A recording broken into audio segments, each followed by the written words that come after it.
Good afternoon and welcome to Thurrock Oakfield, where this afternoon the Thurrock entertain Chelmsford. Before the game there will be a minute's applause in order to remember two of the great legends of Thurrock. Charlie Putts, who is a rubber-dub sponge man, but more importantly a great psychologist who made every player feel like a world beater before entering the field of play. And then Ian Cordroy, a long-serving prop for the club, former student of William Edwards School, and he played against Exeter in 1981, had such longevity. He was on the bench against London Irish in that famous victory in 1991. So in a moment the teams will be gracing the field, and there will be a minute's applause in honour of these two great legends of Thurrock Rugby Club.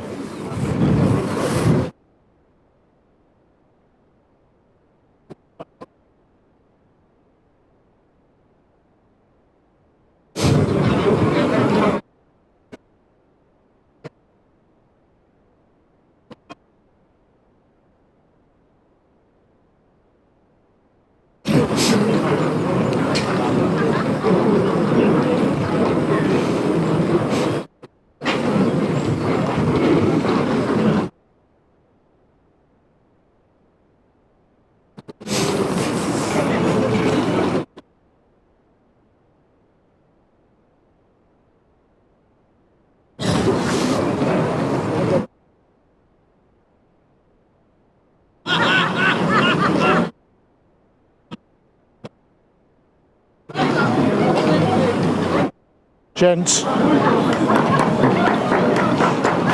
so Chelmsford take the field and at the same time.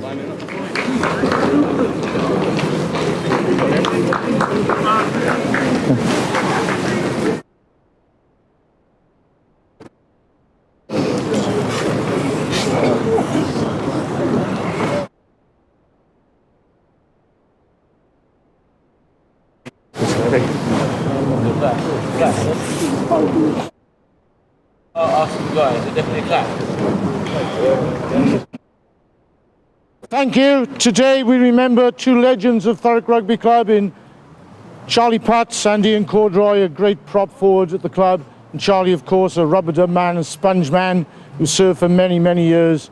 A great amateur psychologist. He made every player feel like a world beater. Ian, one of the best props ever to grace this field, played against Exeter in 1981, had huge longevity, and played on the bench, from the bench in 1991 against London Irish. Two wonderful people will be missed and remembered forever. There'll be a minute's applause. Thank you.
Thank you.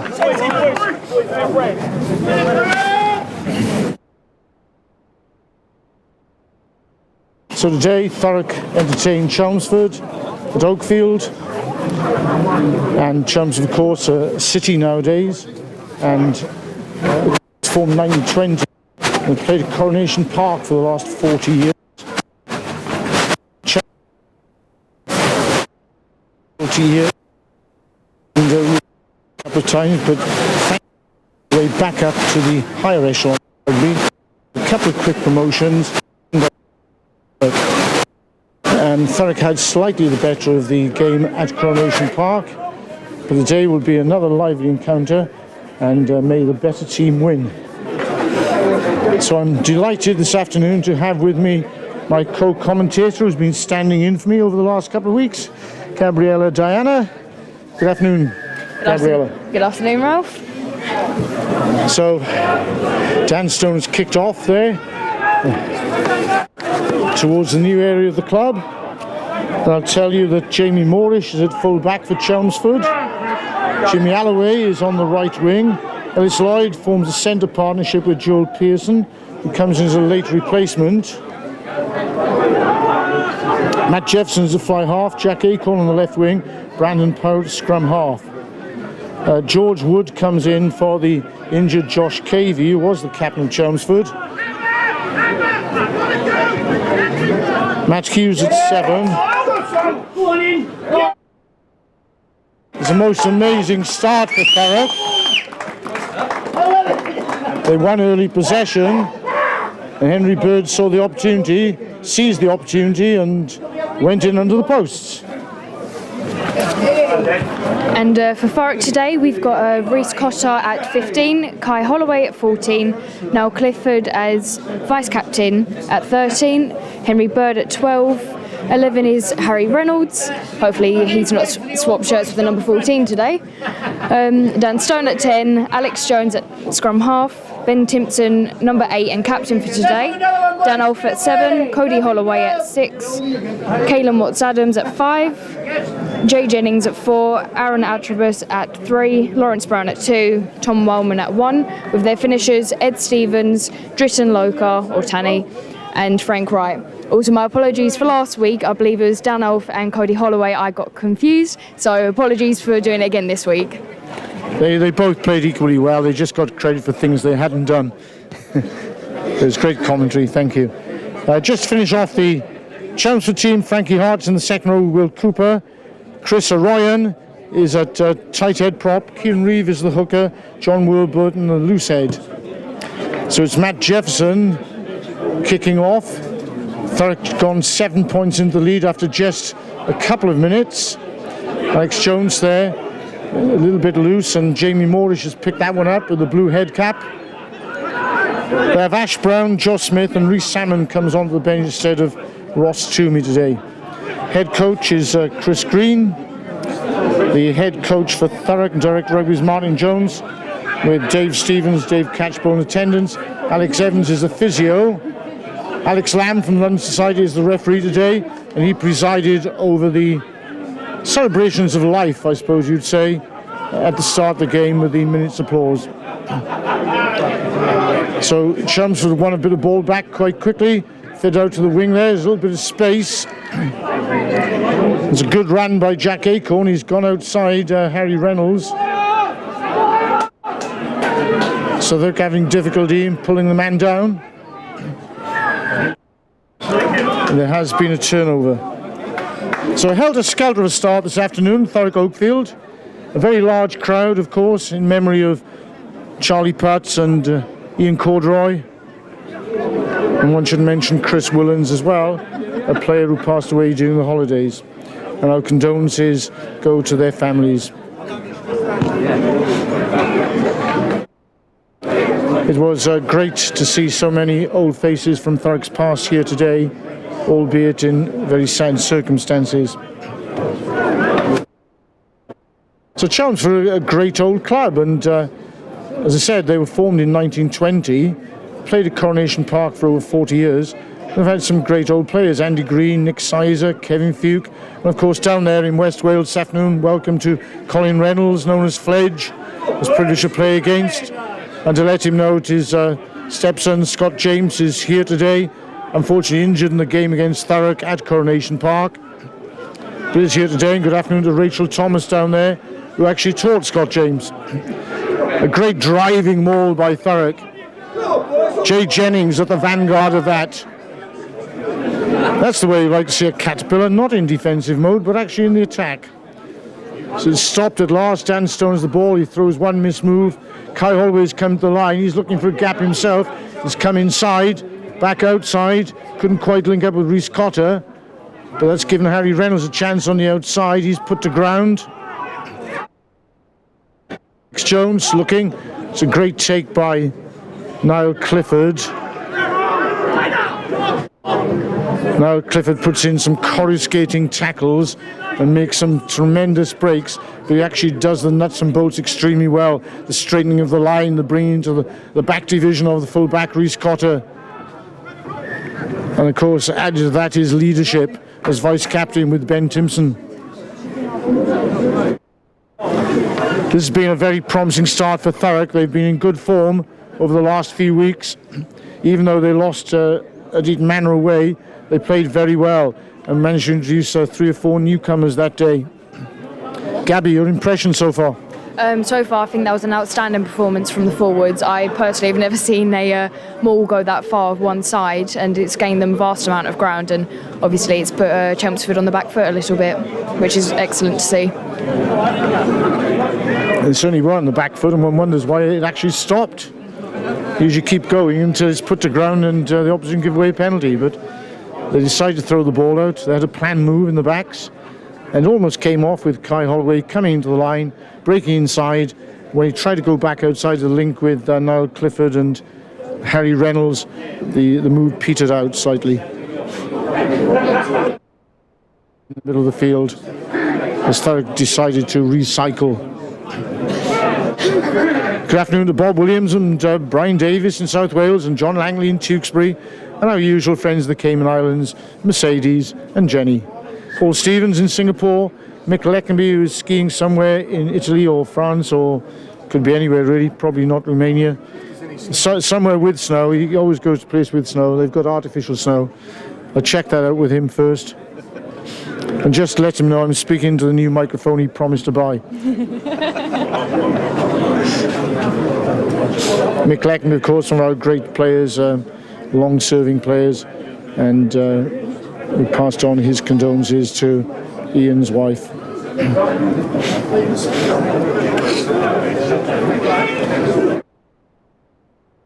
So many great old Thurrock players in attendance today.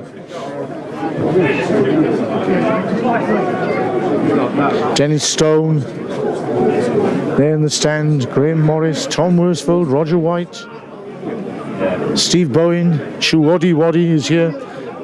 Chelmsford tried to round their own 22. That's tremendous tackle coming across the field, none other than the irrepressible Niall Clifford. It's a fantastic coverage of the ground there. Obviously, most people would have probably kicked from the try line, so that took Rhys Cotter out of the game, being past the halfway mark. So that was well covered for by the wingers on this side. I think Harry Reynolds and Kai Holloway have swapped their shirts today, so I'll be trying to make sure they're the right person. I think that was Harry Reynolds there. Absolutely right, Gabby. Harry is about a foot taller than Kai.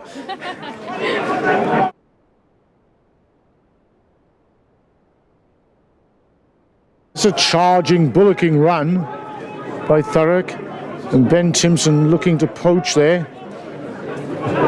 He throws a dummy.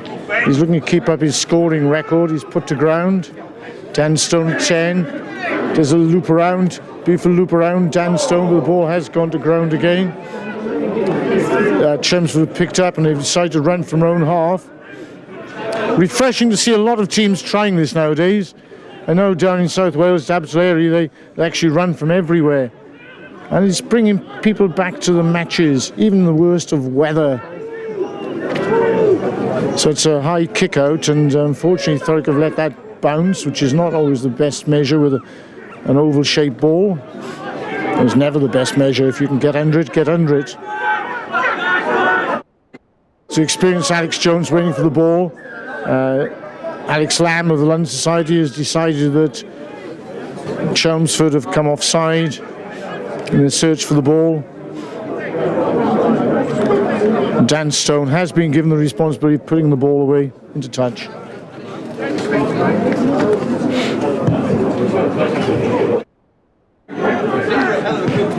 And he hasn't quite found touch. He's gone for the very deep touch, and it's just been held up by the wind.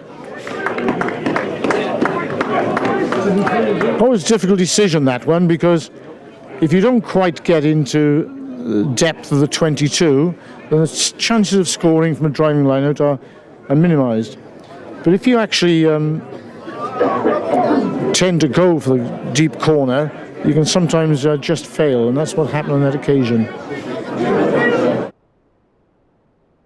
Great line out from Thurrock. They've been doing particularly well in the last few months. This time Henry Bird gives the ball to Niall Clifford. Dan Stone then with his left foot prods the ball in the corner, and that's lovely to see a left-footed kick. This man is obviously two-footed. We noted that while he was at Campion School. Kicks the ball with 2 feet, pushes the ball in the corner. Great Campion connection, of course, with Dan Olf, now promoted to the back row from the front row.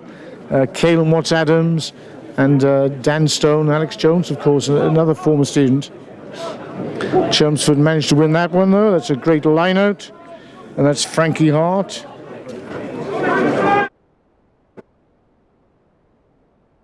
Harmony.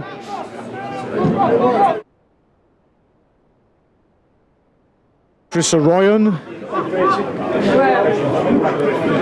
It was almost telegraphed, and there was food and drink to Niall Clifford. The poor man exposed his ribs, and Niall Clifford treated him with some respect, and certainly didn't do any damage. Once again, Chelmsford tried to break out of their own 22. They're harried into touch by Cody Holloway and co in the back row. Tom Wellman, close attendance. It's good to see Jamie Moorish and Jimmy Alway trying their best to run out of defence. Orchestrated, of course, by Brandon Powell at scrum half.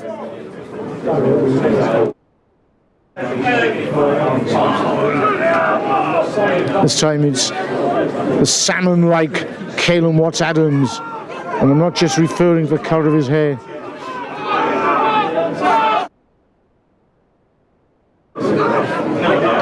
Tom Waldman from a bit of a standing start.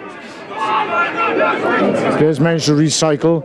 This time there's a switch move to Niall Clifford. He's straightened up, looking for the support from Henry Bird as ever. And Henry Bird crashes over the line in inimitable fashion. Thurrock worked very hard for that one. I think Chelmsford were trying to imitate their earlier maul, but was clearly unsuccessful. But that was a fantastic drive from Thurrock to keep it within that area of the pitch.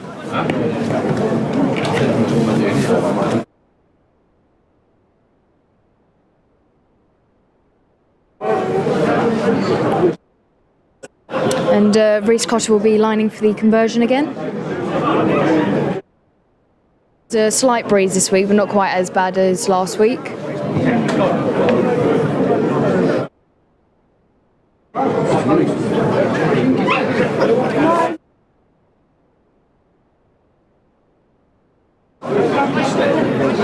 I was suggesting a little while ago that Niall Clifford does all the nuts and bolts as well as the spectacular stuff, and that was a good example of it. He broke through on the Seisu, as Ray Davis might have said, the scissors, and once he'd done that, he straightened the line and fed Henry Bird. The rest is history. Henry Bird's power meant that he scored his second try of the day. So Matt Jefferson, with the unenviable duty of kicking off once again, is very well taken.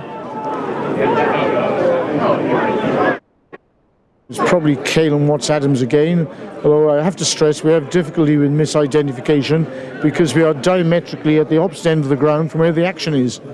Alex Jones, though, with the box kick, we can be sure of that one. And he finds a touch somewhere near the 10-metre line.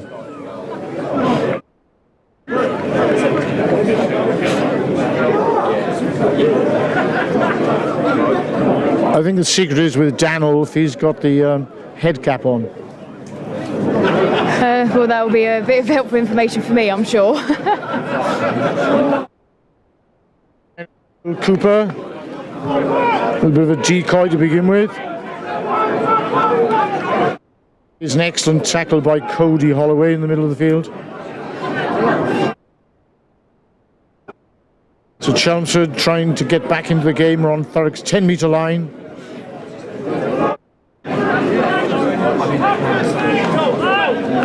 And Cooper decides to go blind. Fullback Jamie Moorish comes into the line. Going wide now to Jack Acorn once again. This man has showed he can make progress down the left flank.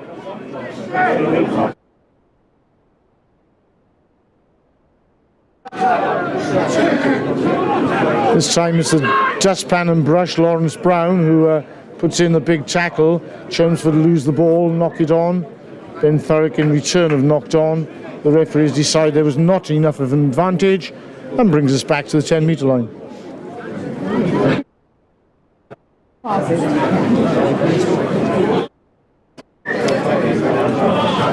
So Gabriella, how did the scrums go last week? For the Norwich game, keep saying Norfolk nearly, it was excellent play from the forwards, although to be honest I think that game the backs were the ones that carried the Thurrock team to the victory, although obviously it's a team sport, it's a balanced game, but it was definitely a very backs run game. However, today it seems to be quite the opposite with the success of the line out, success of the more. I think the line-outs are quite even, and clearly it's quite a battle for strength and position in the scrums. The Thurrock 8 have gone particularly well over the last few weeks. They can be very dominant. They're a very large pack, of course, very youthful, and subsequently it'll take a while to gain confidence, but they have been performing exceptionally well and provide the perfect platform for the backs.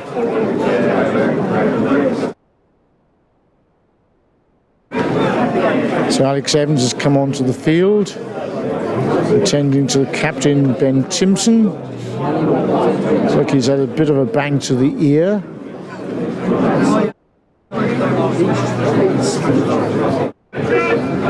Hopefully it's nothing too serious. I hope the rest team can hear his instructions, even though he has a bad ear. We should refer to him as Vincent after the game.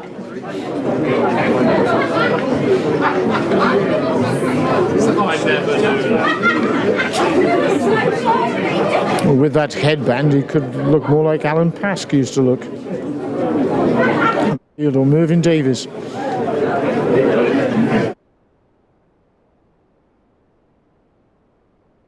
Absolutely the great Bedford player, Budge Rogers. They all wore white headbands to stand out. The obvious side of the coin, of course, was that you're easily identified by the referee if you get up to any malpractices. Always debate. Nowadays it brings confidence.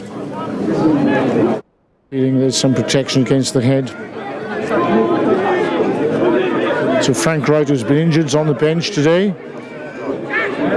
Jones is looking inside and outside. He comes back outside the full-back, Rhys Cotter, who's been quite a revelation this year. He now uses acceleration. As Jesse attempts to feed inside, the ball is half intercepted. This young man, Rhys Cotter, is fleet of foot and a terrific kicker of the ball.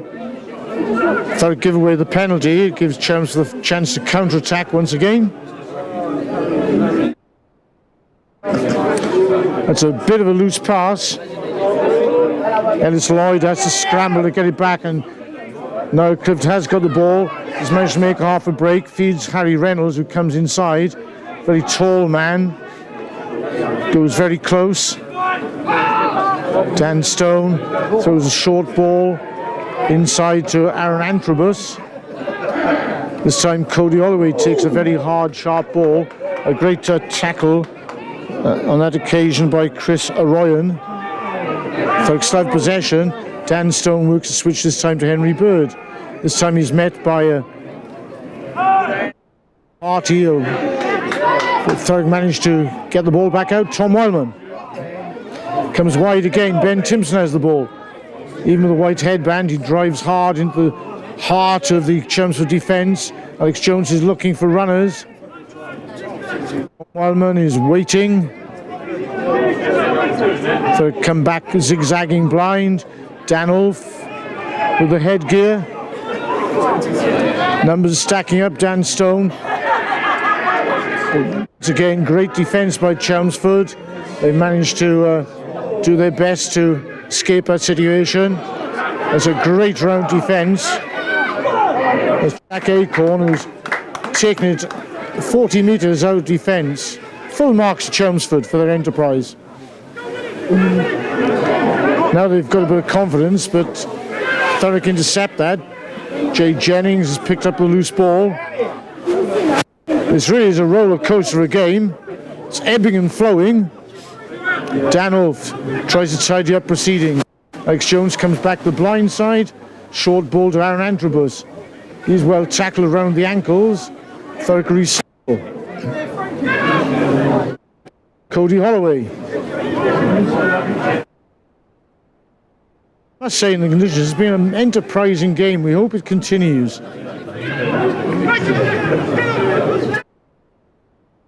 Look blind, set up, Cody Holloway.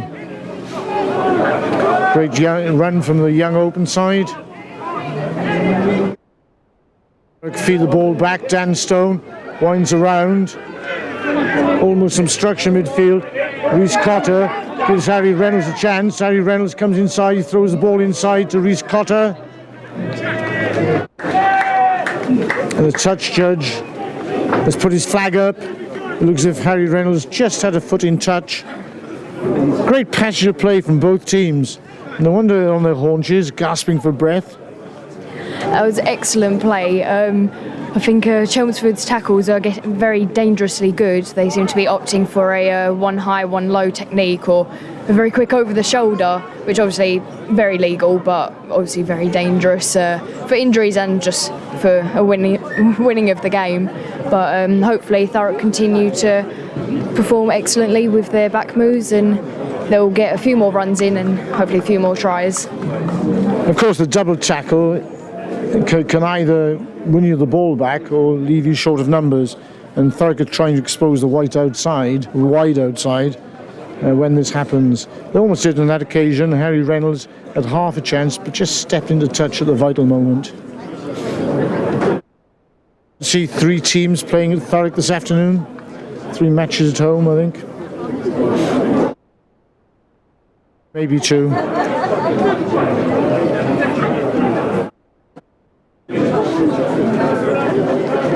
So you're now looking at the new teaching block at Orsett Heath Academy. Part of the wonderful structures we have now at Thurrock Rugby Club. Including, of course, one of the top 6 artificial pitches in the country, if not the whole world.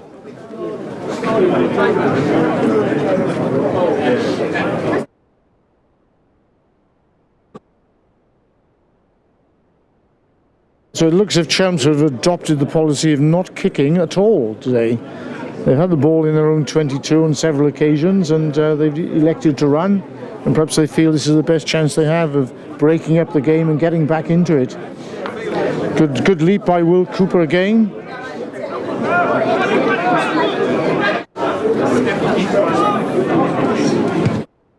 Scrum half Brandon Power sends it downfield, well taken by Harry Reynolds.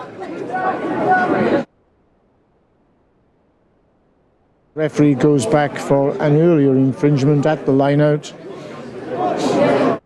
And Thurrock are penalised. Difficult ball, well taken by Harry Reynolds. Formerly played at full-back, so that'll be a lot of help to him.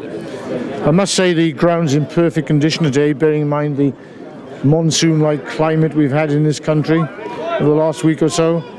Full credit to the ground staff, Roger White, Graham Morris and Clive Bynum, of course, doing their work as usual with the help of assistant temporary undergroundsman Bob Patterson.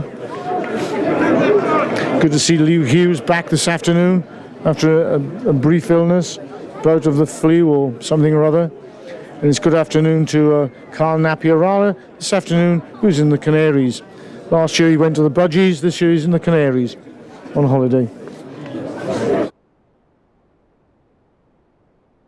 Another great line out by Frankie Hart this time. Good drills. The second rows are doing well for Chelmsford in the line and in the middle of the field. It's a great run by Matt Jeffson midfield. He's broken away, he's got support on the inside and the outside.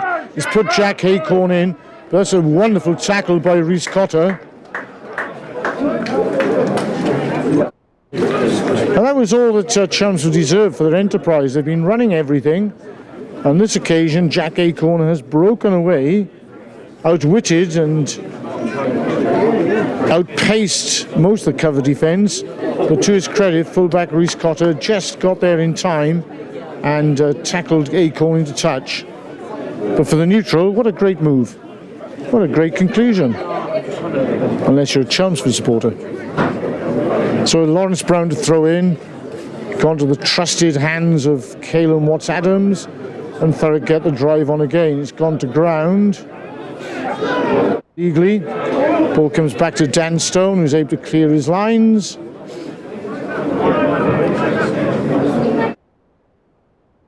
Detail is there. Kai Holloway was the first one there in the chase, and Thurrock have taken play up to their own 22. The warning signs there for Thurrock. They sometimes are a little bit prone to the counter-attack.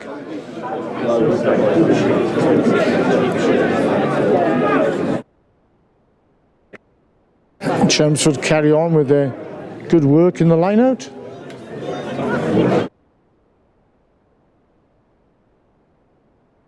Tidying up by Chris Arroyan. Kieran Reeve to the fore.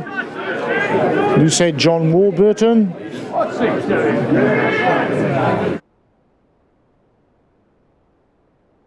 Henry Reynolds comes in to try and make the tackle. It's Jamie Moorish, who of course made the good run with the sky blue head cap on earlier. Cody Holloway leave a bit of a gap in the middle of the field. This is really good play from Chelmsford. They managed to get numbers there. They're coming wide. They have a few men over. They should score in the corner. And yes, that's no more than they deserve.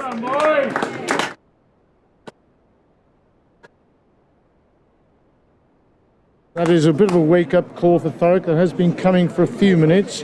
Chelmsford have fought their way back into the game and enterprisingly have run the ball from all angles. It's Jack Acorn, I believe, who scored that try.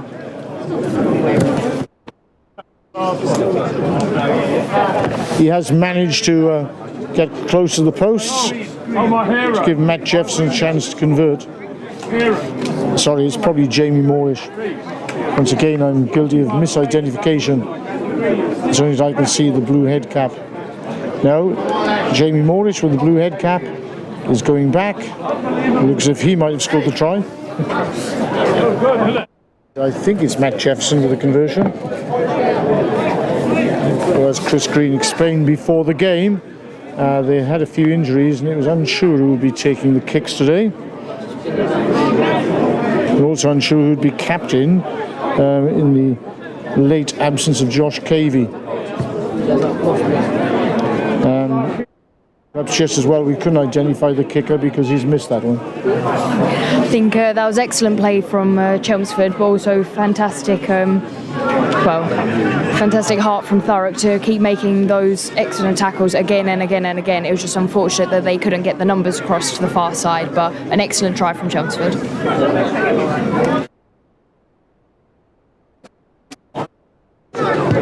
So as we move to the half-hour mark, it's Thurrock 14, Chelmsford 5. That will have given Chelmsford a little bit of confidence. They can run the ball from deep.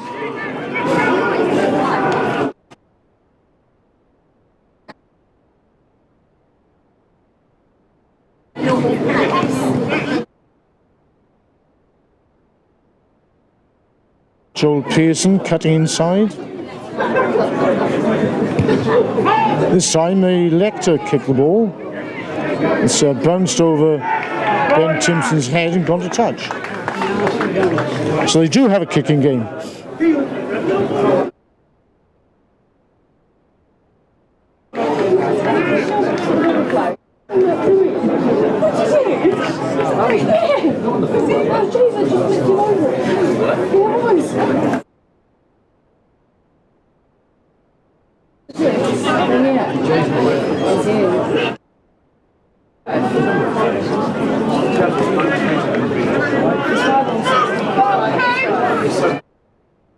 Ben Timpson makes a good tackle on his opposite number, but Thurrock have given away the penalty.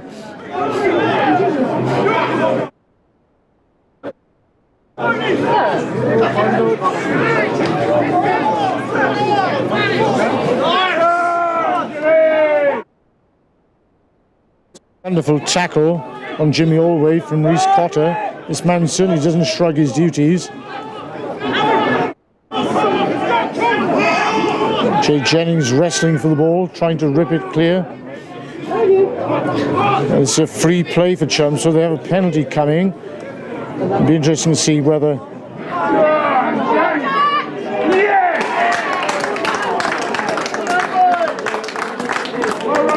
And once again,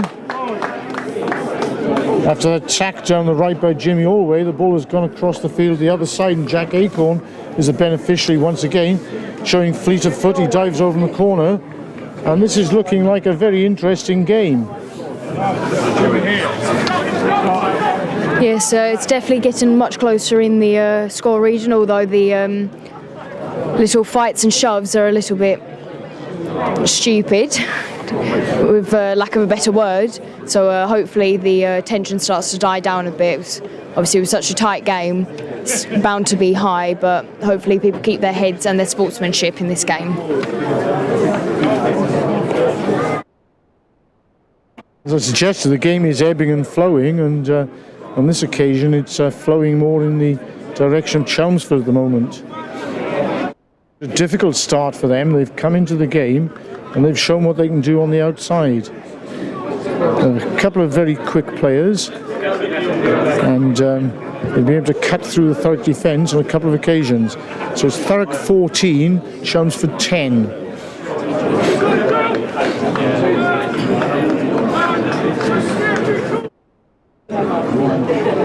Thurrock had all of the early play and came very close to building up a mammoth score, but didn't quite capitalise. And a couple of tries from Henry Bird put them into the lead.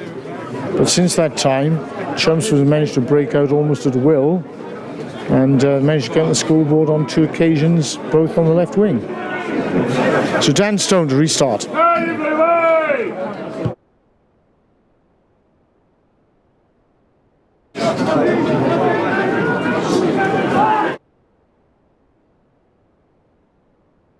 Aware that Chelmsford will open up from anywhere. Once again, they break hard inside, back to the pack.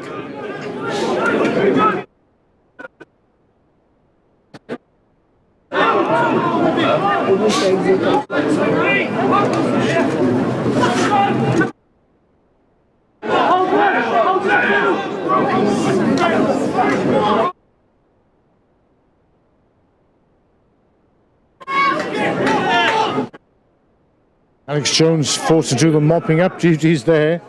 There's a big charge coming on from Chris Arayon, and Alex Jones had to put the tackles in.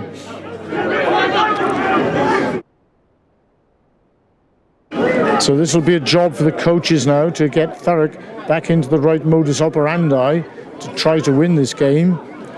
It seemed everything was going their way, and now tables have been turned, and Chelmsford seem to be making progress at will. Ball has come back to Rhys Cotter. He's kicked the ball down the middle of the field. He'll chase his own kick. Harry Reynolds should drop in at full back.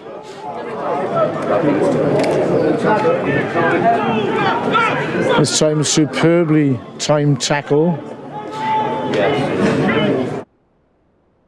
Chelmsford kick the ball down the field. Harry Reynolds has managed to get back into place, but it's a perfectly placed kick by Chelmsford.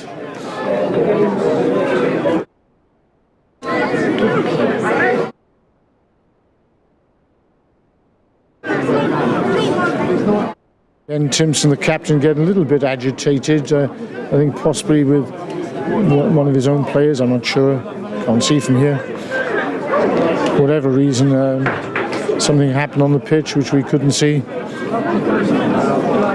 Maybe it was something from the opposition. This time Chums throw a player up early, but it doesn't stop Thurrock from winning the ball. Henry Bird is going one way, he's going straight into the heart of the Chelmsford defence.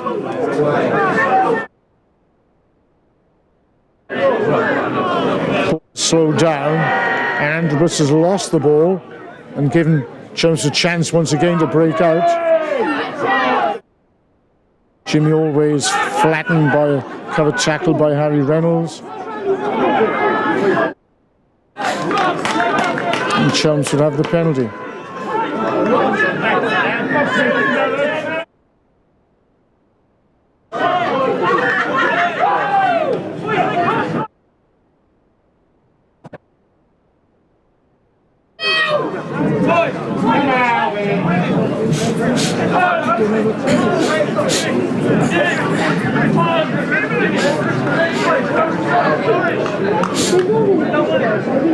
And obviously Ben Timpson's asking the referee about an earlier infringement. And Thurrock seem a little unsettled.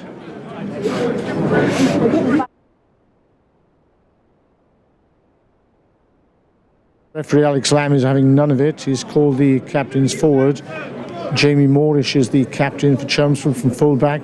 Ben Timpson, Thurrock's captain, with a headband. I think possibly this is born out of frustration with the ball being held on the floor.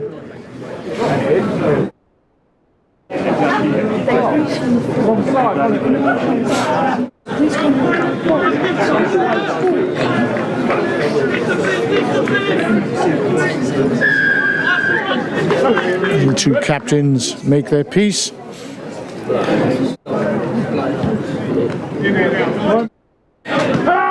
Matt Jeffson pushes the ball into the corner, and Thurrock looked to be in jeopardy.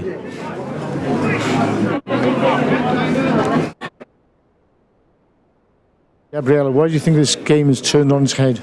I think the frustration from both sides, as I said previously, is quite a tight scoring game. It's causing some frustrations, and with the ref's back turn, there's a few digs and a few kicks that he's not seen, and obviously that's riling both teams up even more, as they're both as bad as each other. But hopefully it will continue to be a good game. But obviously with mistakes being made by both sides, they're bound to get frustrated with themselves. So it was a great lineup from Jay Jennings there, with Thurrock in real danger of giving away another score. Jennings leapt at the front of the lineup, won the ball. Alex Jones put a box kick in, and good detail by people like Knight. Certainly put Thurrock on the front foot, but once again Thurrock have given the ball away. And from this angle that looked like a forward pass, but the referee clearly didn't see that from his angle. And that's put Chelmsford in once again. From this angle that was clearly a forward pass, but we must not criticise referees, and we have to say he was a little bit behind the play and couldn't possibly have seen that. Unfortunately, as I said last week with the knock-ons, it seems to be the same thing. You can't argue with the ref, otherwise all you're going to get is more punishment for it. I think the try is punishment enough. But yeah, hopefully we'll have some better calls in the near future of this game.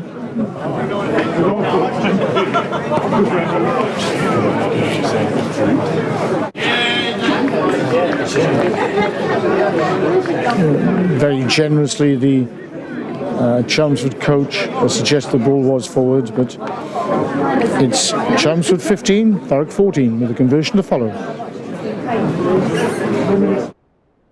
Must be worrying, though, is the way that Chelmsford are able to carve open the defence almost at will at this point of the game. And once again, the conversion just goes to the left of the post.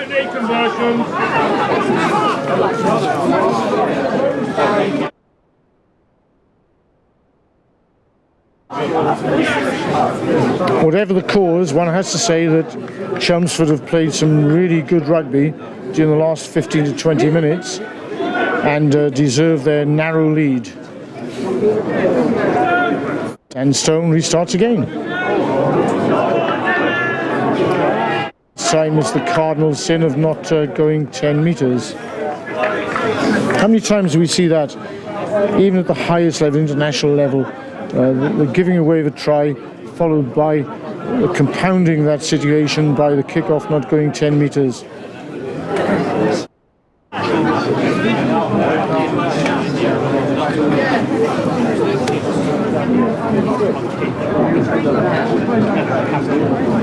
I'm trying hard to look back and remember a scrum in this game. Is this the first scrum? No. Just on the brink of half-time? No. There's been a few. There have been a couple. Gabrielle reminds me, it's a sign of my age, I can't even remember the scrums that were 10 minutes ago.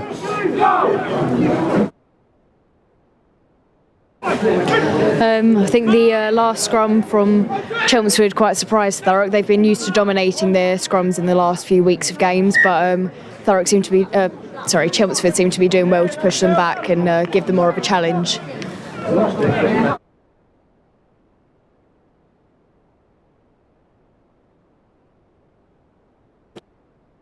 Clearly wasn't happy with that scrum, not having a chat with the front rows by the looks of it.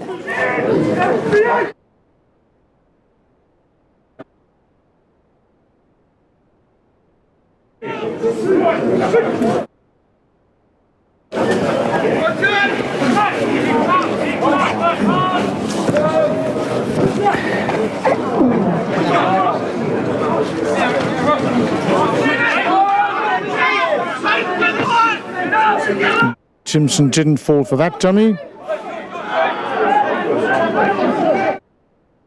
It's George Wood picking up the base of the scrum. Dan Stone makes a tackle around the ankles.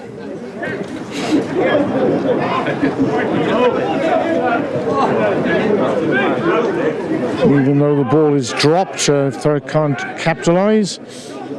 It's all about confidence, and Chelmsford said running at will, keeping the ball in hand.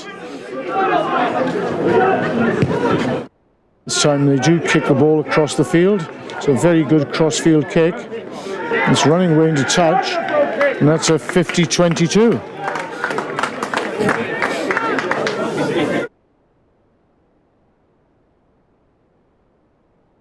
I suspect the Thurrock coaches are looking for the half-time whistle in order they can get the players back into the changing rooms and try to correct whatever is going wrong out there.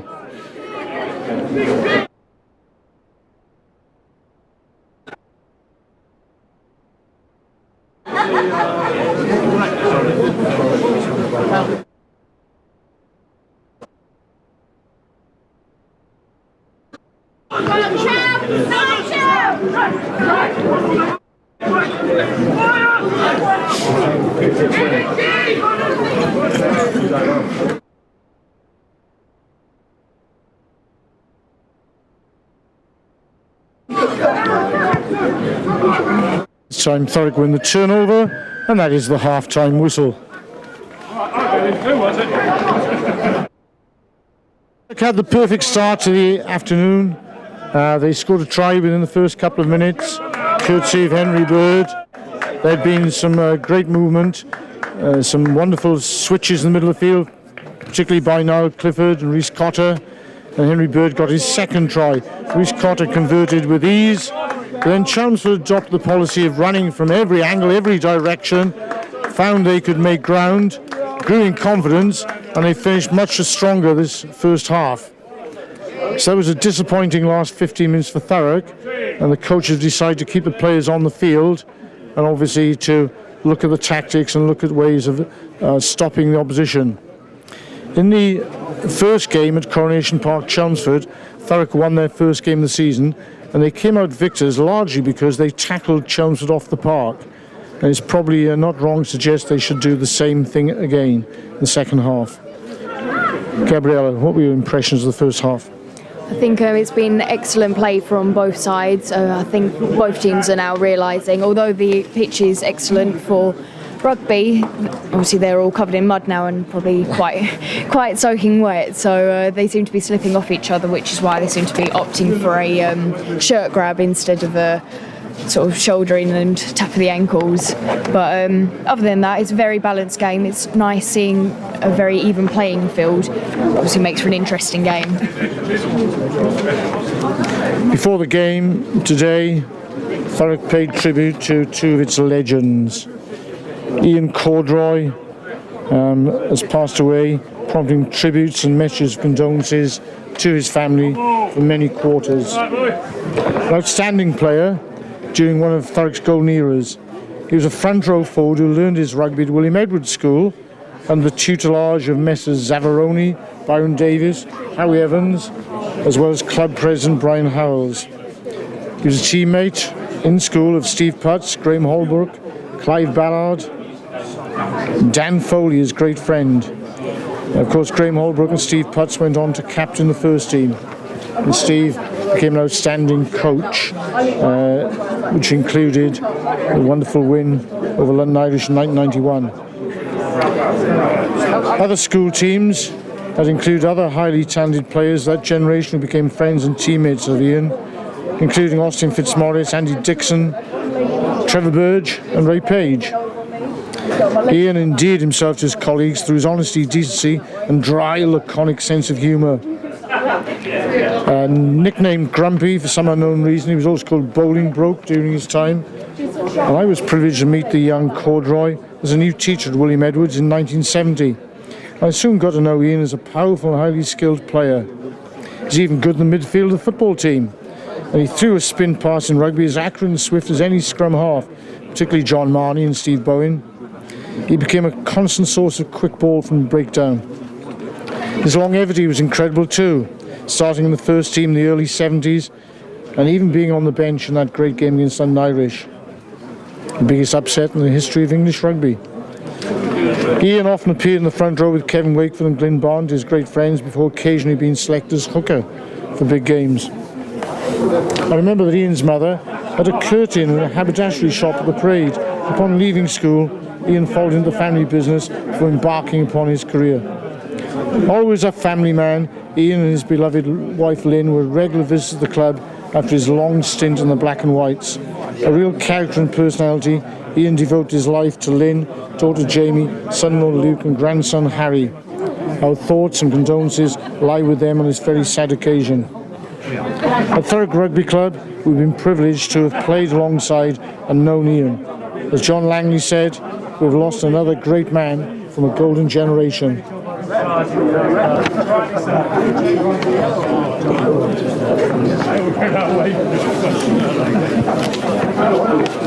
The word legend is often bandied about with too much ease, but in the case of Charlie Putz, a most fitting description of this humble and decent man. Charlie passed away last week at the magnificent age of 95, and the tributes have been pouring in from friends and relatives at Thurrock Rugby Club, where Charlie and his wife Betty have been two of the great supporters the club has ever known. Furthermore, son Steve was one of Thurrock's most successful captains before embarking on his illustrious career as a coach. Charlie had been a rubber dub man at Tilbury Town and Grays Athletic, had worked alongside his great friend Tommy Nicol. When Steve started playing for the first team, these two stalwarts threw themselves into rugby heart and soul and made hundreds of new friends, including the club president Brian Howells and his wife Diane. Charlie and Betty were rarely absent from matches and provided provisions for all the players on long coach journeys after cup games. Charlie and Betty were also a major part of a golden era at Thurrock. Ever present, they took every opportunity to travel on rugby expeditions around the world. Charlie even played wearing the famous purple shorts for over 60s. Charlie and Tom became the first team spongemen, although amongst players like Ray Page, John Marnie, Mick Leckley, Trevor Burge and Ray Davis, they were better known as psychologists. Those privileged to play in that era ran onto the field like world beaters, having had a massage and being given names like Merlin, the Magician and Star by these two magicians. So we have the happiest memories of these two great legends of Thurrock Rugby Club. Scott James has now come on the field imploring his team to carry on where they left off at the end of the first half. Alex Lamb, the referee, has now changed his shirt. There was a clash with the Chelmsford colours, and Frank Wright has come onto the field in place of Aaron Antrobus. I can't see any changes in the Chelmsford team at the moment. It is Matt Jefferson to kick off for Chelmsford. With a newfound confidence, they went back into change rooms where no doubt Chris Green has drilled them. Suggested they perhaps produce more of the same, keep the game fluid and see if they can add to their scores. So Chelmsford currently have 3 tries and are actually just 1 try away from a bonus point. There's always going to be a close encounter, and let's hope we get more of the same attacking rugby in the second half and may the better team win.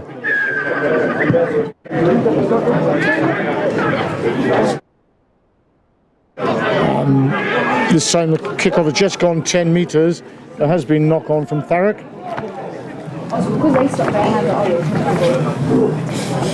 Gabriella, what do you expect in the second half? I'm hopefully expecting a bit of less controversial play and hopefully a few more runs, a few more hits. Obviously, as this rugby is quite it's guaranteed, but hopefully a few more skills and forms of play with getting sort of moves in with the backs, as it has been quite a forward run game today. It'd be nice to see a few skills come out as well, as other than just kicking. Thank you. So the first scrum of the second half. Brandon Power with the put-in. Kieran Reeve with the head. Pretty solid scrum from both teams. Referee does want to reset. Alex Lamb. Donny's Norwich City shirt. Sorry, he's London Society. It's the alternative jumper.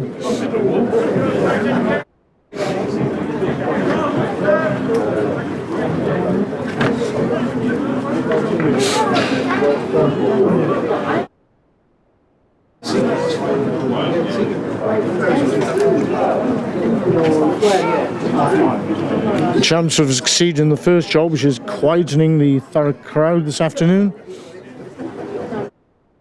Quite astonished by this fight back. It's the first scrum penalty. It goes to Chelmsford.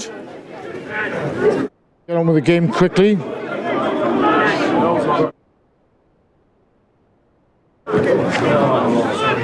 This time they have knocked the ball on. Now Henry Bird has picked up. They decide to carry on with the play. Thurrock have a bit of quick ball. Comes to Dan Stone. Puts a little grubber kick in.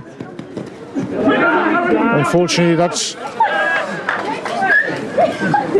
gone into the hands of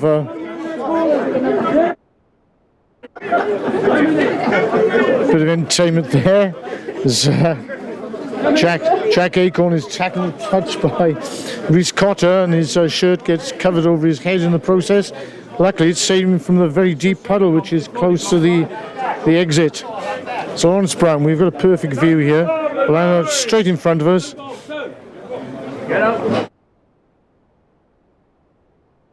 Goes to Jay Jennings to the front. A valiant attempt by number 8 George Wood to win that one. But Thurrock have got the ball. Comes out wide, a dummy switch. Dan Stone gives a short ball to Niall Clifford. He goes trundling forward. Well taken out. Lost the ball backwards. Caelan Watts-Adams wrestles for the ball. Putting a lot of spirit into that. He goes through 3 tacklers. Bring a bit of order back to play. Frank Wright juggles with it. Manages to keep hold of it. A bit like a bar of soap. But there's a turnover.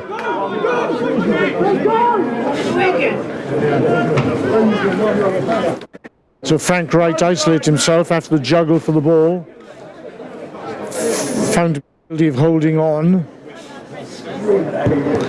I do show some concern about that law. Referees are very quick to blow up nowadays when there's a turnover. In some ways it penalises the attacking team.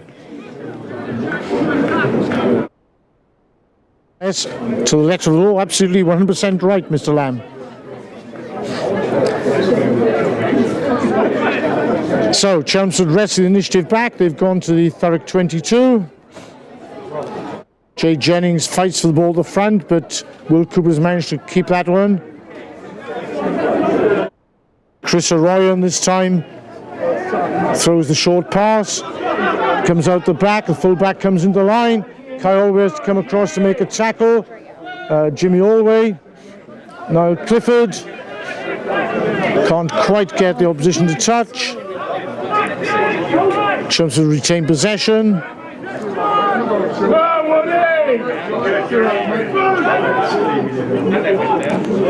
George Wood, who's coming for Josh Cavey at number 8, has had a big impact on the game.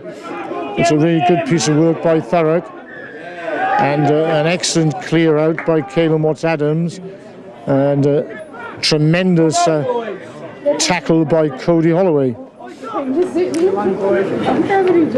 Sometimes some coruscating tackles can change dimensions of a game. And Thurrock regained a little bit of initiative from that encounter. Dan Stone's missed touch though, and Jack Acorn, who's had a tremendous game, has managed to catch that and run it back at Thurrock.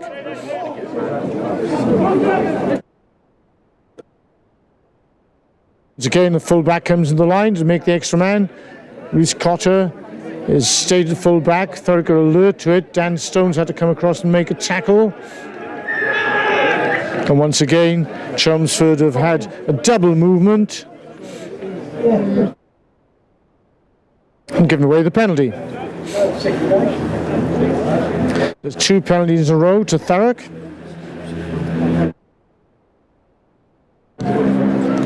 Dan Stone this time goes for the corner, and once again just misses touch. Does give Chelmsford a chance to kick the ball back. Cody Holloway has found that ball in the middle of the field. He's gone forward. Thurrock have cleared out, and Thurrock have got possession in the middle of the field. Jay Jennings throws a dummy. He's wrestled to the ground, but has managed to retain possession as he usually does. Thurrock under a lot of pressure, but has been offside. Dan Stone looking for the kick ahead. Now Clifford has picked that up. Now Clifford is looking to go all the way. And that's a terrific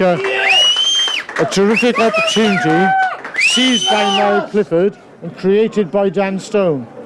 Because the Chelmsford defence has been blitzing all game, Dan Stone put a little grubber through, and Niall Clifford was alert to it, accelerated onto the ball and scored a try.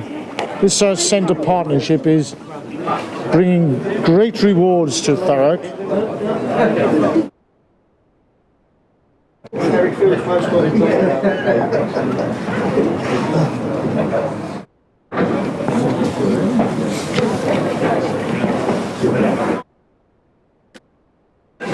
So there's a terrific riposte from Thurrock. They look to be under the pump somewhat, and yet they managed to orchestrate that try largely through the clever fly-half play of Dan Stone, noting that Chelmsford coming up really quickly, put the grubber kick through. Niall Clifford was alert to it, scored the try. Rhys Cotter with a simple conversion. I think that was a reward for the Thurrock team for the determination and persistence they've shown it so far in this half, and I think that was a very well-deserved try from them. Obviously it brings their lead up again, and the rivalry will continue. 21 points, 15.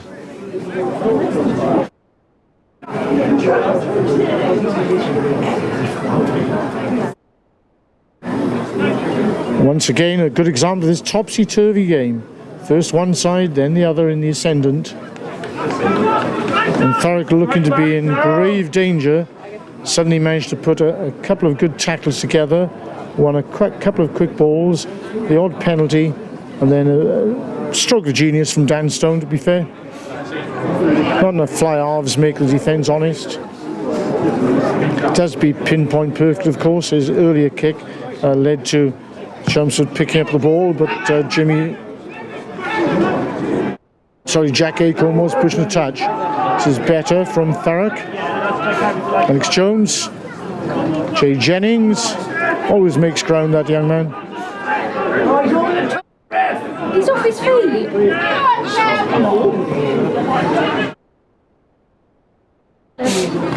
Rhys Cotter looking for work, coming in from full back and just retain possession.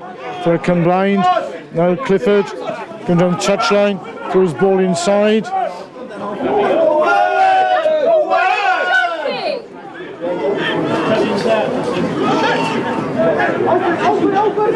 Some robust tackling in the middle of the field from Niall Clifford. And seems to be everywhere.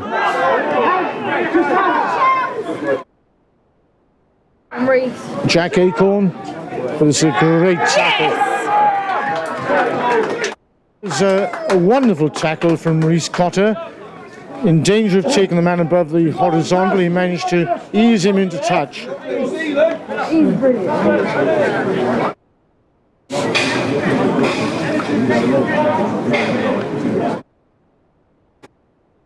Once again, Chelmsford managed to exploit the wide outside, managed to put Jack Acorn in space. Rhys Cotter was there to make the saving tackle, and what a tackle it was.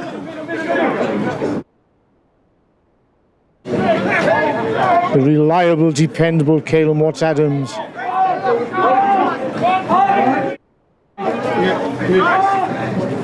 Cody Holloway breaks away, continues his run, he keeps going, sends the ball back. A bit of slow ball. Frank Wright's a bit isolated there, but luckily for him, the Thurrock pack is in close tends to deliver the coup de grace, clear them out. Now Clifford looking for work, manages to get the ball to ground. Chelmsford with a counter ruck. Alex Jones has to dig deep to get that ball. Thurrock lose possession, carrying it in front. Get hold of him! Oh, Matt, good boy! Thurrock on the back foot. They have numbers. Danolf comes in for a quick tackle. Doesn't manage to take his man to ground, but halts progress for the time being. Using force a good effect again. This time it's a great tackle by Kai Holloway. I think it's getting a little bit scrappy now in this game, but obviously that's due to frustrations and trying to adapt to the current environment on the pitch. But both teams seem to be adapting very well. Reece Cotter spot the opportunity. Cotter spot the opportunity there, kick the ball ahead, and Chelmsford weren't alert. I think it was a second row who got back. Reece Cotter tackled him. Dan Olaf is dropping the full back slot, and he will no doubt go for a run now. Does that, tries to feed outside, finds room for Harry Reynolds, who does really well to pick up that ball. It's a difficult one to pick up. He'll lose possession whilst in the process of trying to free his hands. Chelmsford try to counterattack. It's breathtaking, exasperating stuff, this game. I think Chelmsford are electing to kick. I think everybody's exhausted, and what a good kick that is. So they do have a kicking game. See Keith Davis, the under temporary assistant groundsman here today. Did you give you a heart attack? Hoping his cousin Ray Davis is watching somewhere, and good luck to him over the next few weeks. Ray Davis, known as Merlin the Magician to Charlie Putz, of course, amongst all the rest of the Thurrock backs. They're all magicians. Ray Page was the star. Everybody else was a magician.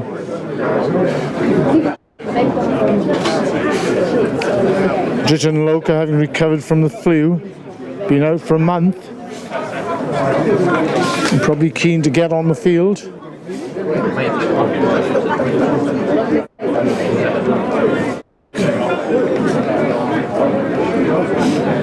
So it is a Thurrock line-out. Normal service is resumed.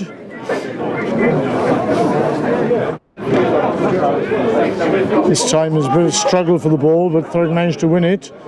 Ball has gone back. Henry Bird wins the ball back.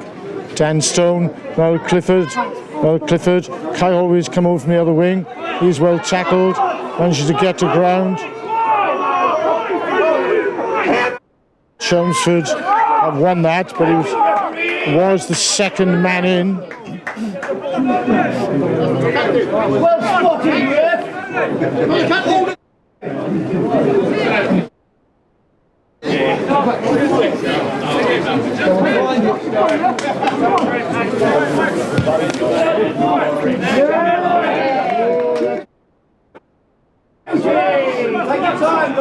This time Dan Stone finds the perfect kick to the corner. Like a 5 metres out.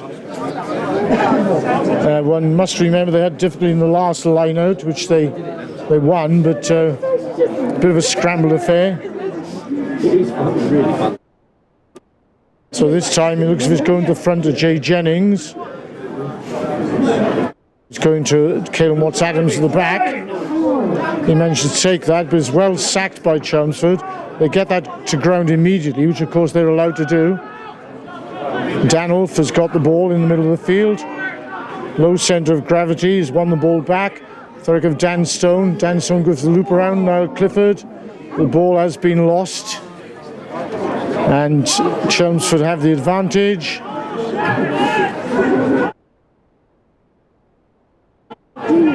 They have the option of going back to scrum, which they do.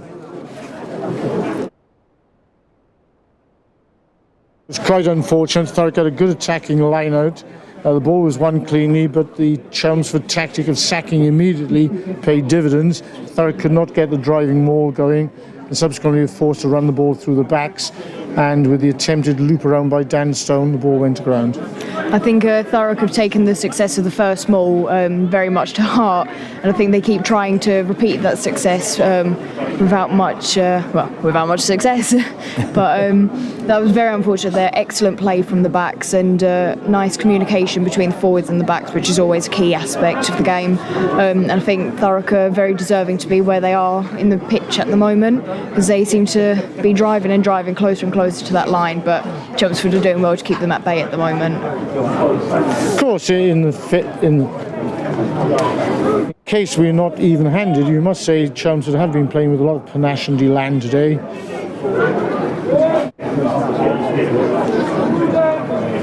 It was a good opportunity for Thurrock, and it was thwarted by a very clever ploy from the Chelmsford pack. That scrum has gone to ground. The referee has decided to reset it. A reminder, it's Thurrock 21, Chelmsford 15 at the moment. Thurrock in a strong position, but nothing will be taken for granted today, because Chelmsford have shown they can score tries from their own half.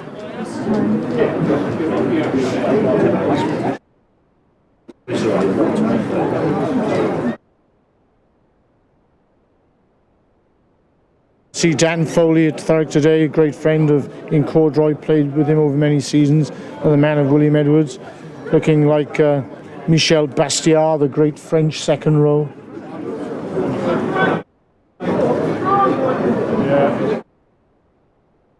Jean-Claude.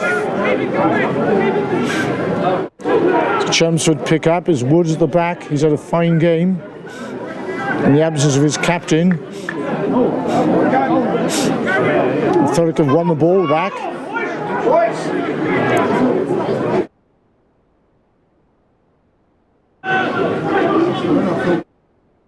Set up blind.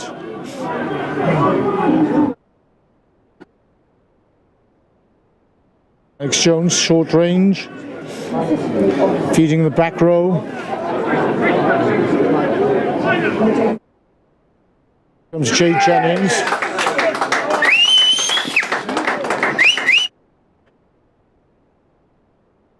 That's Caelan Watts-Adams coming up with his usual try. Got a brace last week. Happened to be in the right place at the right time. And one particular try, he caught the kickoff, and then ended up with the ball going through 14 pairs of hands, and he ended up with a try-scoring opportunity on the other side of the field, which he took with great aplomb. So it's Caelan Watts-Adams extending Thurrock's lead to 26. A more difficult conversion for Rhys Cotter, and that is a bonus point for Thurrock, whatever happens next.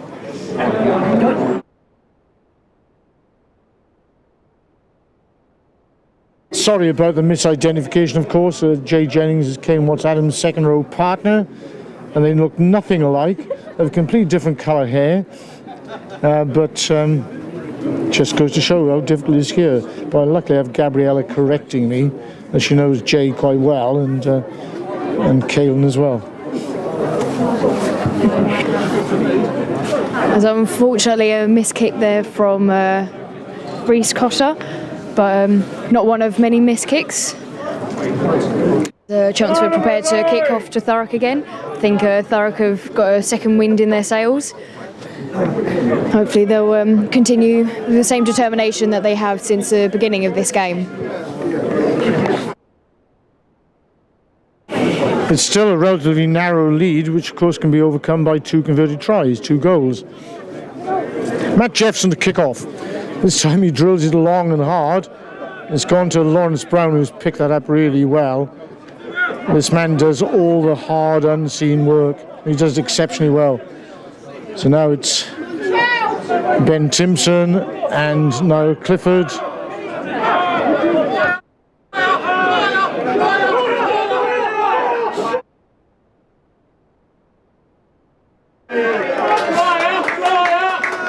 So Dritan Loker's come onto the field.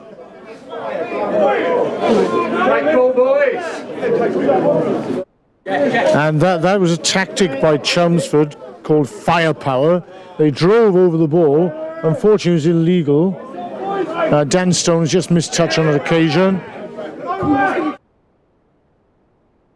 This time, Jamie Moorish has kicked a touch, and Thurrock haven't lost much in that. It looks as if Jay Jennings might have been taken off for the time being. So Dritan Loken comes onto the field at the front of the line-out. And I have no doubt this ball will go to him. It's wrestled from his grasp, but again illegally, and Thurrock get the penalty.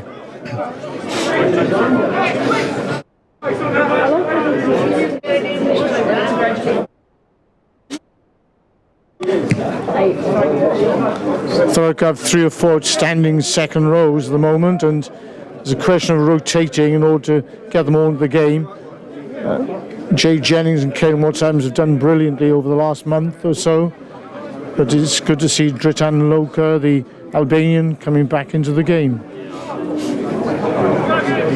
Yeah, he does look a little bit clean compared to everyone else. You can always tell who the substitutes are. Hopefully he makes an impact on this game and continues to drive them. Caelan Watts-Adams wins the line at the back, feeds on to Frank Wright. Thurrock backs come into play. Dan Stone takes a loop around. He himself is looking for the loop around. The extra man is brought in. It's Kai Holloway. Harry Reynolds feeds the outside. Kai Holloway unfortunately loses possession of the ball in a strong attacking position. Good move from Thurrock. Probably deserved more. Almost an obstruction, but couldn't quite finish it off with a decisive try. Yeah, that was quite unfortunate, but it was an excellent switch from Harry, and I couldn't quite see who the other person was. It's on the other side of the pitch, but Kai Holloway. Oh, yeah, I'll get in trouble for that one. But it's good to see that Thurrock, even when making mistakes, is still driving towards the other end of the pitch, as majority of this game seemed to have been played in Chelmsford's half. Don't want to have a commentator's curse, but Thurrock seem to have regained their mojo, a bit more confidence, moving the ball with confidence, and a couple of extra men on that occasion. Harry Reynolds float the ball back outside to Kai Holloway, who couldn't quite take the scoring pass. So Chelmsford scrum on their own line. They elect to run. This time they run straight in the midfield. Where probably Thurrock's defensive strength lies.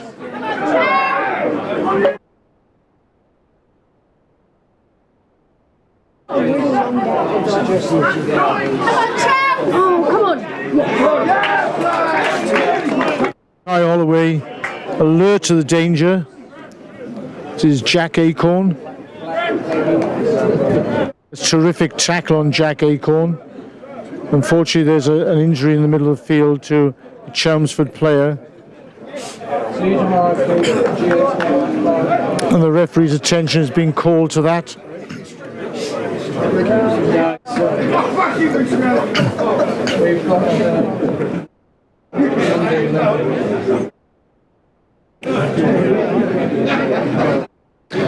Takes opportunity to say hello to Paul Stevens in Singapore as we continue our worldwide coverage. I'd like to ask you all, please, to click onto YouTube whenever you can. It doesn't matter what time of the week. It all adds to the numbers of subscriptions we have. There's a little button which says subscribe. Please press on that. It doesn't cost anything. It just increases the exposure.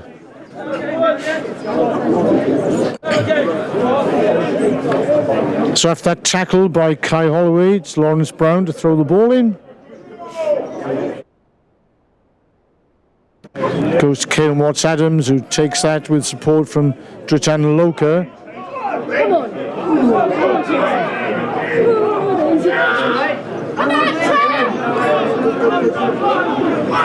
This time it's an energised Ben Timpson who goes searching for yet another try. Unfortunately, just lost possession at a crucial time. Henry Bird comes back inside. He's well harnessed by the Chelmsford defence. Thurrock look left, now come right. Dritan Loken sees the opportunity to come through them, break down the maul. Thurrock have a penalty in front of the post, have a free ball. Cody Holloway trucks it up the middle of the park. Danolf tries to win possession. He does. Eddie Stevens has come onto the field to speed things up for Thurrock. It's a great ball. It's a great ball to Caleb Watts-Adams. On this occasion, the referee is in the perfect position to identify the forward pass. Full marks to him. Crossing. Sorry, it wasn't a forward pass, it was crossing.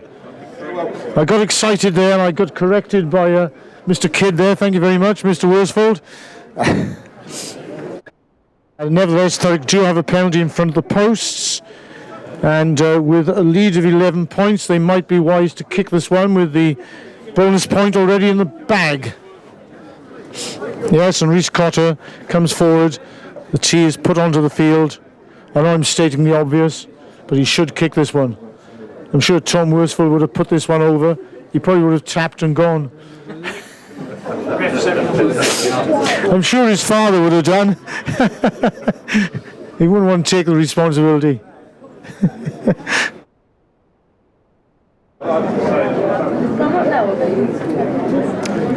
Good to see Alan Harding here today as well. Trevor Burge, all the old school. We're here looking for a Thurrock win on this important occasion.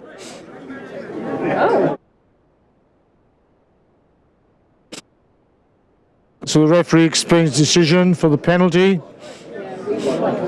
Jay Jennings brings on the tee. Rhys Cotter with what looks like an easy penalty. Of course, they're never easy when in front of the post because all the pressure is on you. Rhys Cotter converts. Thurrock 29. Chelmsford 15.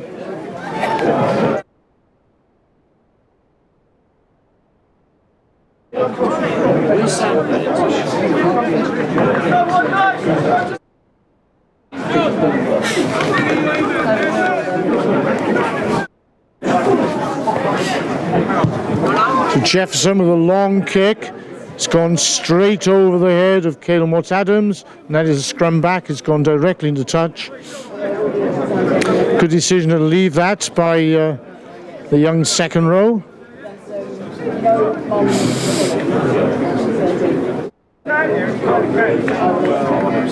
So all of Thurrock substitutions have come onto the field today. Frank Wright, Ed Stevens, and of course Dritan Loka. So a gigantic second row pairing of Loka and Watts-Adams continuing.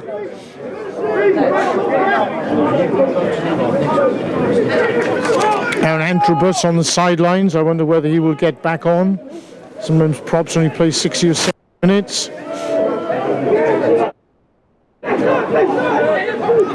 So it's a good pick-up by Ben Timpson. Ben Timpson picks up after that, squeezes the ball back.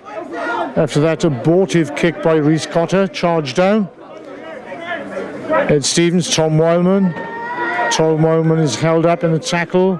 He's fallen the wrong way, but has managed to get the ball back.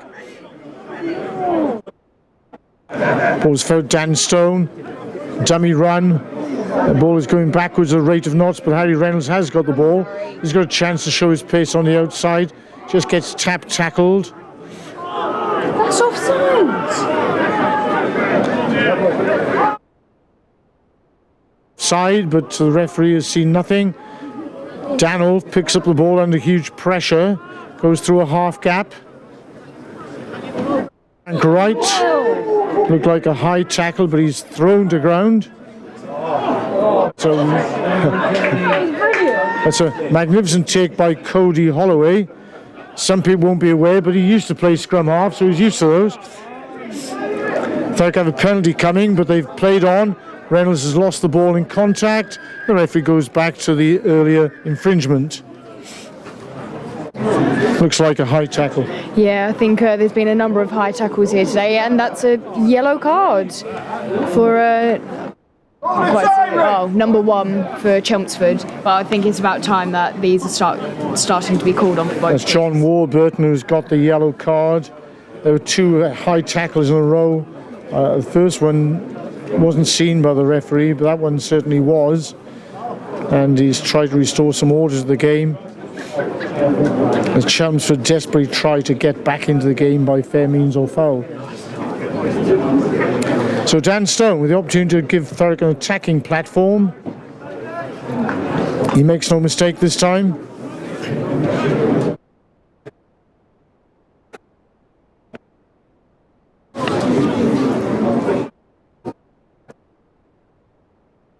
Whatever the outcome this season, Thurrock have played some entertaining games, and certainly the opposition have joined in those games. Sometimes they've been untidy affairs, but they've been high scoring. And Graham Morris was saying to me only today that he would rather watch this level of rugby than he would the Premiership, which is far more entertaining and spectacular. At least there are tries. And of course, if you don't want to watch the Premiership on BT Sport, you can always tune to YouTube and watch Thurrock and listen to the dulcet tones of Gabriella Diana. Oh, thank you very much for that. And of course, you can see the wonderful camera work of her father, Marco Diana. We've been forced to take a week off next week because there are no facilities at Chiswick where HAC are playing. And so we'll see you the week after next. And hopefully Gabriella and Marco will be joining me once again for our coverage of Thurrock at Oakfield.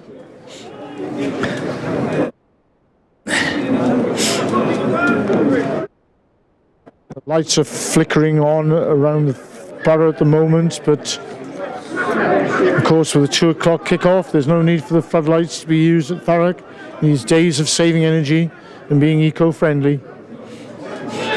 What we should do is turn the floodlights into heat-saving devices.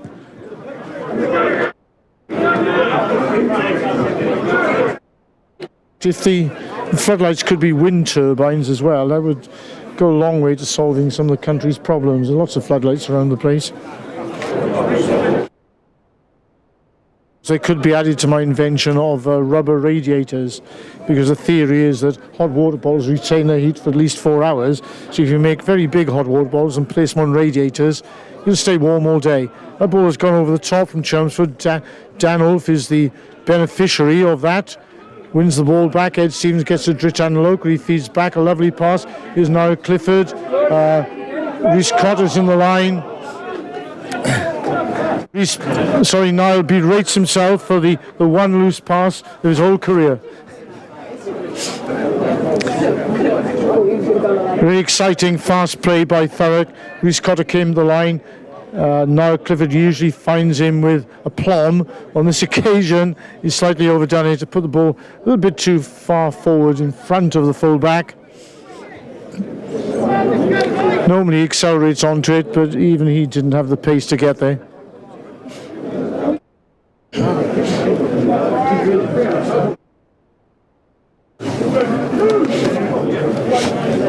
So this is much better from Thurrock. Chelmsford reduced to 14 with a man still in the bin for that high tackle. So they'll probably struggle in scrummage. Yes, Thurrock definitely get the drive on. George Wood holds the ball, though he does very well. Chelmsford still trying to show enterprise and keep in the game, find the extra man. But that has been a knock on. And Jimmy Allway can't quite gather that one in. And subsequently, Thurrock will have an attacking scrum with a one-man advantage. And this is the opportunity for them to put real pressure on and possibly go for the jugular. And if they can elicit a penalty from this scrummage situation, it may be the opportunity to close out the game.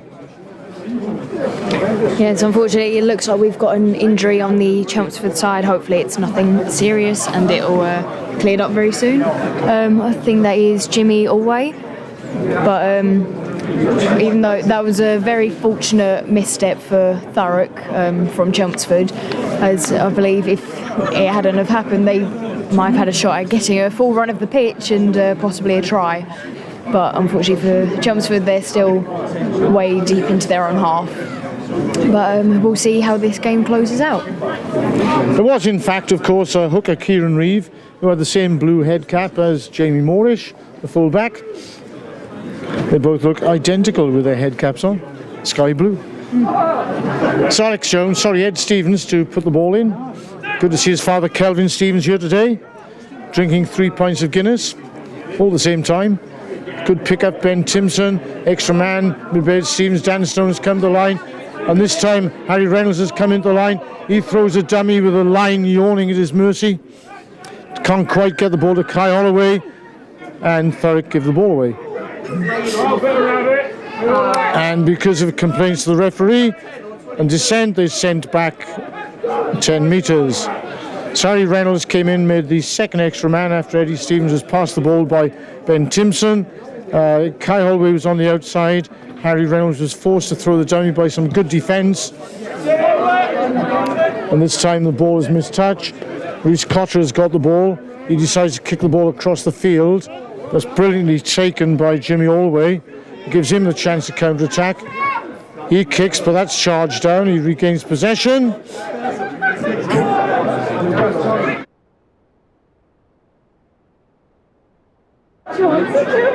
And that charge down has brought Chelmsford into the game, given an opportunity for the first time in this half. It's a good inside pass. Ben Timpson goes to interception. Dan Stone manages to get back. Thurrock in a bit of jeopardy. That's a great tackle. Dan Stone forcing Chelmsford back.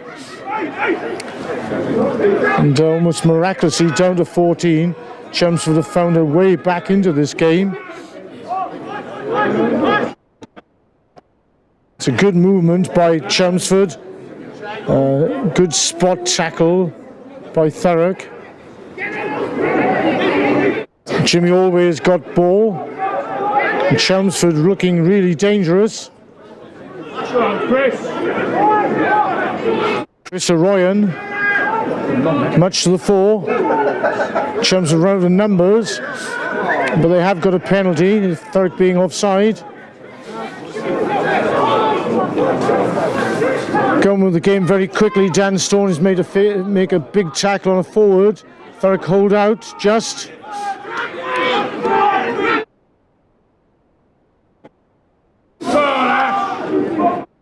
Ash Brown has come onto the field, made a very big impact, pulled up just short.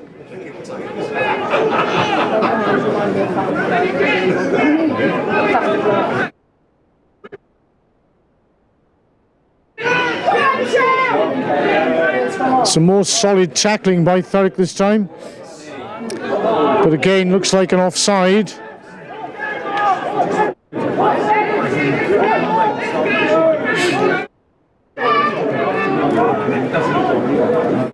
Great trap there by the Chelmsford forwards. A loose pass, managed to trap you with his foot. Still a free ball with a penalty coming. Moorish comes into the line. Dan Elf spots that, misses the tackle unfortunately. And the referee comes back to another offside decision. A quick tap by Chelmsford.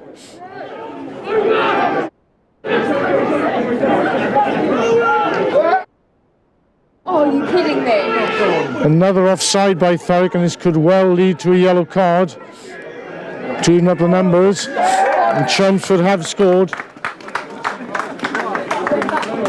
And that all came about as Thurrock got charged down the kick and put Chelmsford back into the game where they looked out of the game.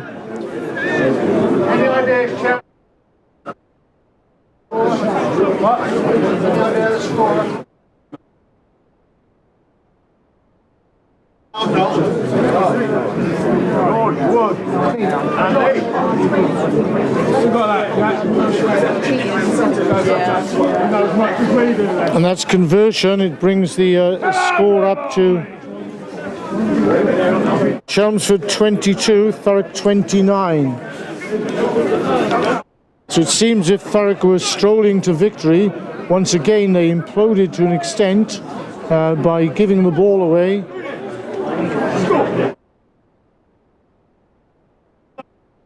And now Thurrock have to kick off, with Chelmsford looking to get back into the game.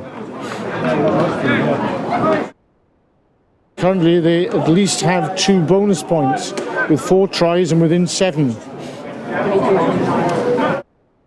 So Thurrock now have to try to produce another score rather than hold out. Kicker's got in the middle of the field. Chelmsford open up. Thurrock come out, try to close down the gaps. This time it's an excellent tackle by Niall Clifford. Chelmsford pick up again. Some trying to Dritan Loka, not sure which way to go. Thurrock do survive the yellow card, which is fortunate. That ball's been thrown behind and it's gone to touch. It's a nail-biting finish to this local derby.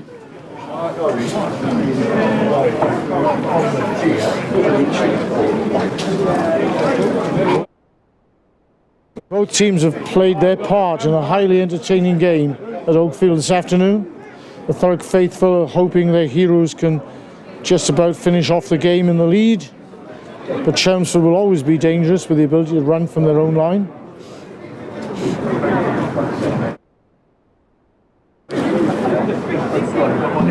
With Thurrock's brand new scoreboard not working today, with the absence of Jason Bedding, we're not able to assess how much longer we have left in the game. There have been a few injuries and a sending off. I suspect a couple of minutes only.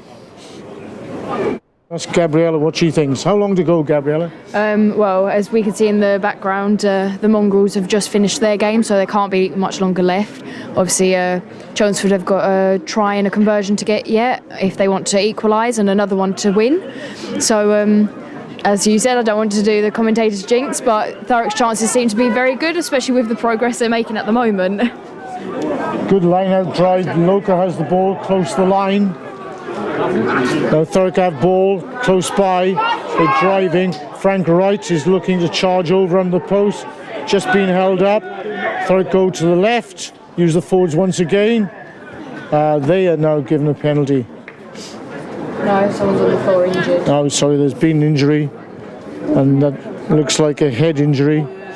With Thurrock very much in the ascendancy there and looking likely to score. There's been injury. It's possibly Dritan Loka. No, it's a Chelmsford player who tried to upend the giant Albanian. Came off second best, unfortunately. We hope it's not too serious. Jay Jennings comes on the field with water for the players. Vic T-Man.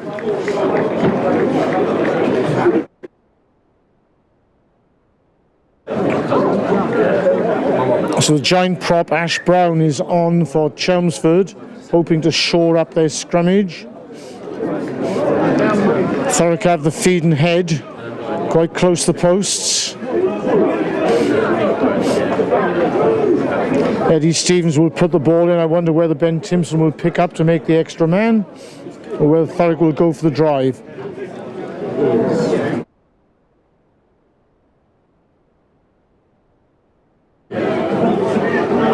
So it's a good solid scrummage from Chelmsford. Timpson does pick up. Dan Stone gets the ball in the middle of the field, works a switch to Niall Clifford.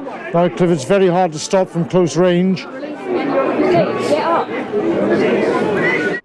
So it go blind. Loka's pushed back. He's held up in attack and he's pushed back. They managed to slay the giant. Thurrock retain possession. They keep it tight. Frank Wright. Danolf twists in the tackle. Thurrock win the ball back. Comes out wide. Dan Stone drops the ball.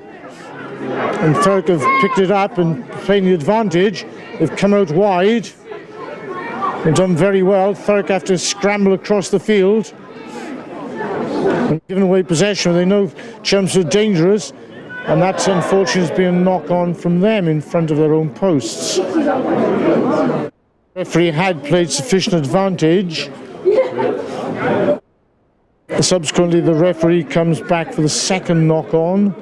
No, he's come back for the first knock-on. It is a scrum to Chelmsford. They will have one last chance to get back into the game. We know they're perfectly capable of going the length of the field. Certainly been very game contenders in this match, and both teams are showing their relative position in the table is probably about appropriate.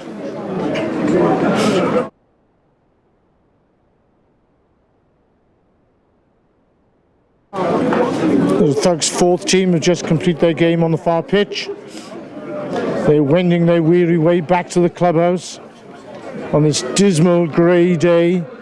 Leaden skies in Thurrock, illuminated by the match on the pitch. So a brief interruption for injury. The referee had decided that Chelmsford didn't get enough of an advantage and has gone back to the knock-on which occurred earlier. An attacking move from Thurrock. Thurrock with patience, set up very well, had a few forward rumbles, then released the backs. Unfortunately, Thurrock couldn't quite hold on to the ball. That gives Brandon Power the chance to set his backs in motion. It's a good scrummage from Chelmsford. It's wheeled a little to the right. Thurrock are penalised, so Chelmsford will get the penalty. They decided to tap and go with time running out, and now there was a huge forward pass from Chelmsford. The referee decided to gone backwards. Chelmsford still trying their best around defence. Chelmsford get the penalty, with Thurrock being overzealous at the breakdown. Brandon Power takes the ball. Thurrock have to get back in position quickly.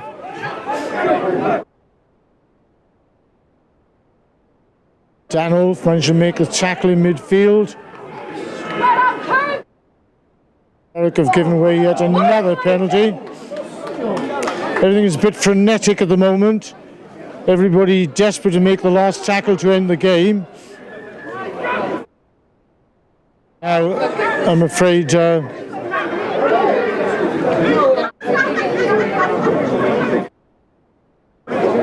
very disappointing this, both teams now.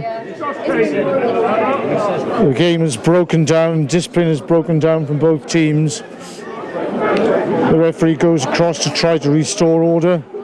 We don't like to see these scenes on any rugby field. Not sure what the cause was. Thurrock have given away a penalty, and Chelmsford will have one last chance to bring themselves back into this game.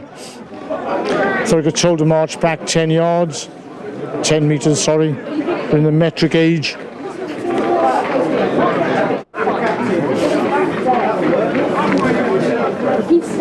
So it'll be interesting to see what Chelmsford do. They have one last chance to bring themselves back into the game. Will they kick for a touch in order to get into Thurrock's half, or will they tap and go, as has been their wont for the last 10 or 15 minutes? Jamie Moorish there seeking to gain a yard or two by nudging the ball forward for the penalty, unseen by the referee, but seen by the Thurrock captain.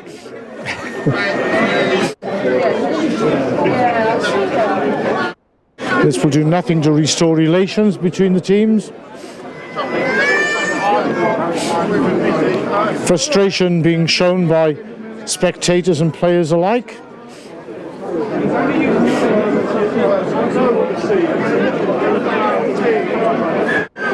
So Chelmsford have the penalty.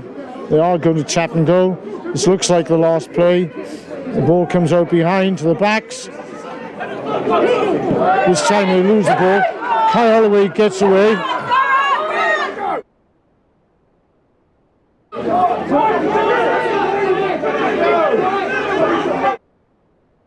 Chelmsford have the ball again.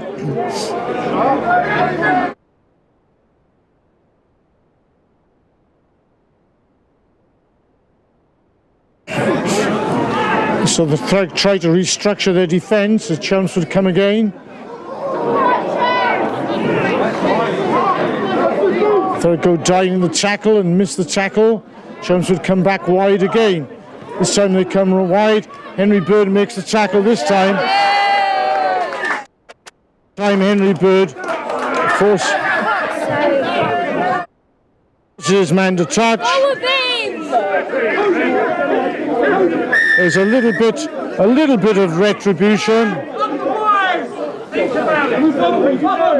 On this occasion, it's the looks like Kieran Reeve, the Chelmsford hooker, and he's pulled away by his own coaches. And the referee has blown the final whistle. I think he's had enough of this. It's Thurrock 29, Chelmsford 22. It was a tremendous encounter in many ways, with both teams trying to play attacking rugby. First one side, then the other would gain the advantage. Chelmsford kept themselves in the game for long periods with their enterprise. And then the game became a little feisty, and as a result of that, the game was broken up, and with a few episodes towards the end of the game which were rather unruly, the game ended with the referee blowing up perhaps a few seconds early. And players are now shaking hands, as is the honourable way of doing things after the game, and no hard feelings all round. Gabriella. That was a very unfortunate close to the game. It's always a shame to see such a sportsmanlike game go to things like that. However, game is a game. Luckily for Thurrock, they came out victorious, although it was a very tight game throughout. Next week we've got, obviously, as Ralph said earlier, the men's first team away at HAC, and then we've got both the first and second team for women at home. The first playing Richmond and the second's playing Gravesend. That could be a good game to watch next week on YouTube. Thurrock ladies at home on Sunday next week. So congratulations to both teams in managing to illuminate this grey afternoon in Thurrock. There was some excellent rugby being played and a few skirmishes as well. But Chelmsford played their part. They were always in the game, and towards the end looks as if they might draw level. They gained 2 points, 2 bonus points, one for being within 7 points of Thurrock and 1 point for 4 tries. Thurrock, of course, get all 5 points, winning the game and scoring 4 tries.